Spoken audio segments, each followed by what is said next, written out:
Okay, the client called you and you had a talk and they sent you money and you have a contract and you got the gig. Now what? Hi, this is Bill. This is Creative License, and thanks again for checking in on my little dog and pony show. At some point, I think I'm going to have to change the name of this because that's what people think it is now.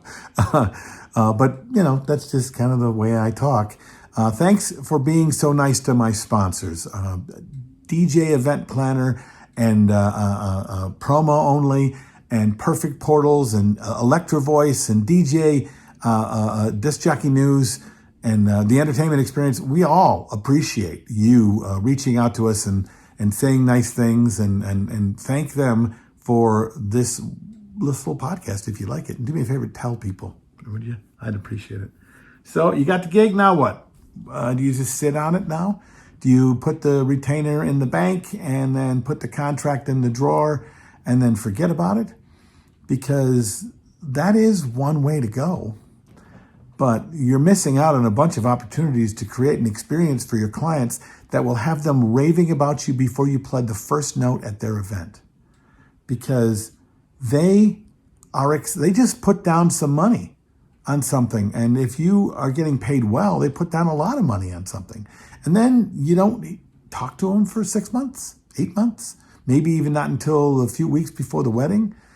That would have me a little antsy. And then my experience is not as great. But now that you have this thing, this agreement that you're going to work together, now there's an agreement that you can stay in touch with each other. Why aren't you sending them regular notes? Why aren't you calling them every once in a while? I call my clients once a month. Hey, how's it going? What's going on? What kind of planning have you done? Do you have any questions? What are you worried about? They want to be worried about. They do. They want to hear from the guy who's going to make their party amazing because the DJ is going to be the party man. And that's the thing they're most excited about. You think they're excited about the chicken? Most of the time, they're not. They're excited about you. But if they get excited, they put money down, and then they don't hear from you, it kind of sours their experience. And all you really need to do is to reach out. Now, what am I going to talk about, you might think? How about anything? How about how are you? How about what have you got for your plans? How about what other kind of things have you need to buy that maybe I can recommend? How are things going with your parents? Have you had a bridal shower yet? Are you getting nervous? Or just maybe talk to them about the things that you talked to them about in the initial consultation. Hopefully you talk to them a little bit about something other than the fact that they're hiring a DJ and you're going to play music for them. But that's okay.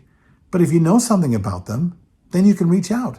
Become friends with them on Facebook immediately so you can watch how their lives progress. So you can call up and say, hey man, I heard you just got back from vacation. How was that?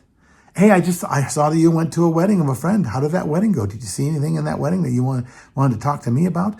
They may have a lot of no's or nothing's going on or everything's fine and thanks for checking in. And they might not have anything for you. But what they're getting from you is the start of a relationship that's going to matter. The start of having a relationship with a vendor that they feel connected to. So if and when, God forbid, you make any kinds of mistakes, it's easier for you to own up for them and do something about it. But the more you get to know them, the less you're going to have mistakes like that anyway. So now I just gave you some ideas, but what else could you do? There's lots of other things you could do. You could send them tips. Lots of people do that, give them tips on speeches or tips on things that they should be thinking about or ideas for the groom.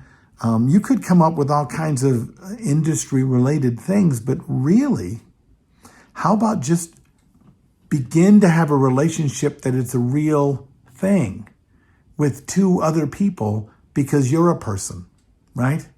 Maybe you call them up and say, hey, let me take you to dinner. Or I heard you went to this cool restaurant. Tell me about it because I'm thinking about taking my kids or my wife. They just want to hear from you. And if you are one that likes having an experience with people that you spend money with, if it makes you feel better, trust me, they like that too.